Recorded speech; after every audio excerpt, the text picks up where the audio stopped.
coming back to coming up, Orwell's incredibly disparaging about George Bowling and his world, which is a world I know something about because my parents were brought up in Hayes.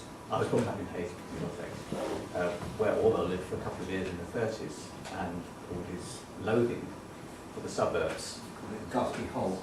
came out of that. Well, I went back not so long ago. It's not changed that much.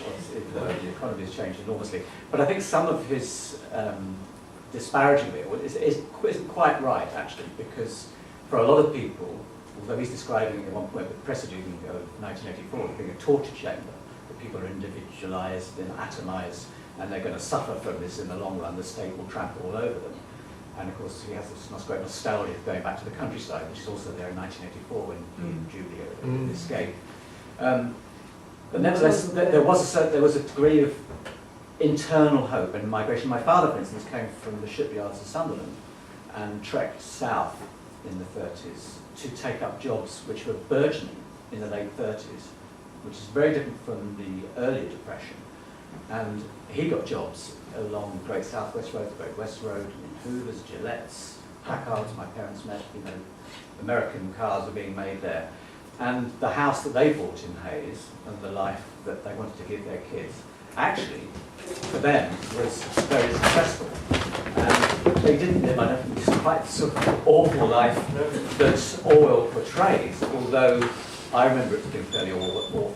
And given the first opportunity, I got away from it to go somewhere else.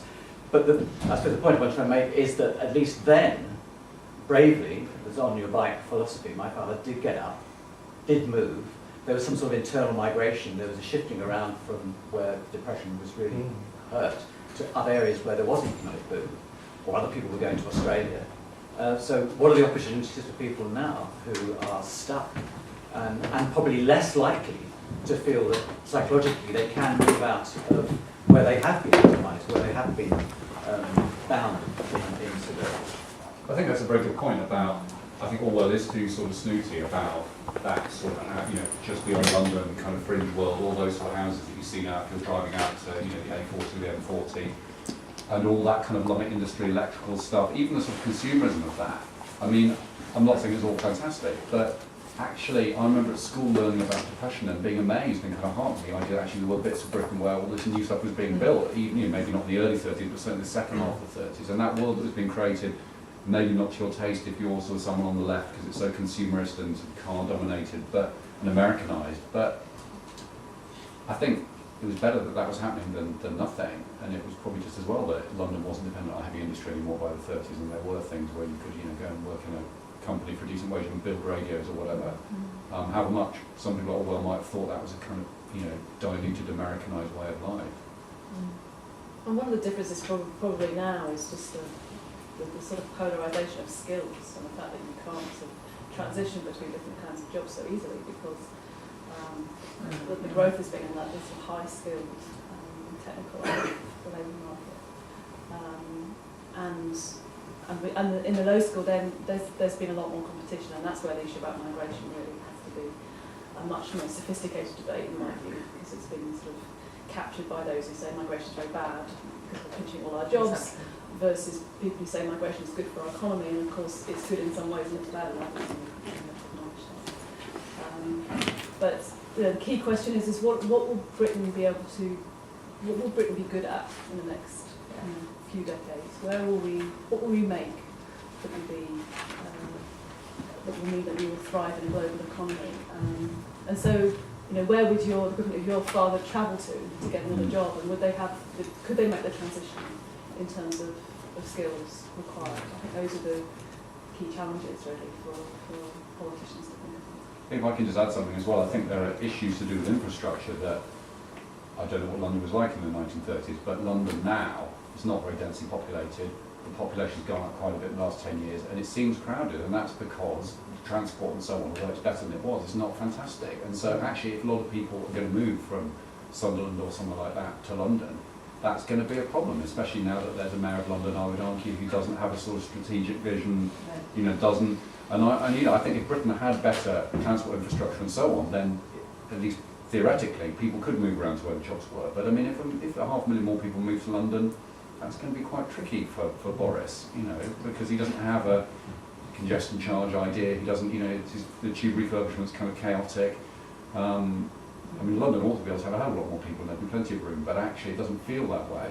And same, you know, national train services are very bad and very expensive, so if you're going to travel an hour and a quarter to work on the train, it can do it time-wise, but can you afford it, you know? Whereas maybe in the 30s, transport infrastructure was better, relatively speaking, I don't know. I worry about that. The points you raise are really interesting. One, I think housing is a big barrier to that kind of migration now. You're not just trying to move house from Sunderland to, you know, anywhere within 15 miles of here, quite difficult. Two, there's this really interesting thing, because I think by the mid-40s, Orwell had clearly changed his view of these places, because I think it's either in Line of the Unicorn or My Country Right or Left.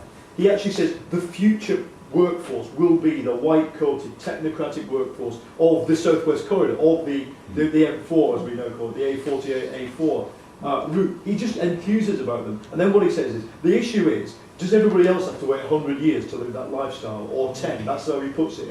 Again, I think I'm conflating a couple of essays. So he clearly become more positive about that kind of workforce and that kind of life during the war. And he never had a starry-eyed view of the kind of the other thing, the Wigan Pier, you know, experience. He never said, well, that's better. In fact, the scene in Wigan is he's saying they realise how bad it is for them. But it's I think all the way through all, you get the idea of what is it to live a human life. And he was looking at suburbia in the 30s. In a way, a lot of English literary minds were, and seeing only terrible sort of fragmentation. Now, I mean, most of America lives like that. Now, it's a problem that's kind of gone. I mean, you know, most of America lives this mall culture. It's horrible to me, even, you know, but it's kind of where you started from.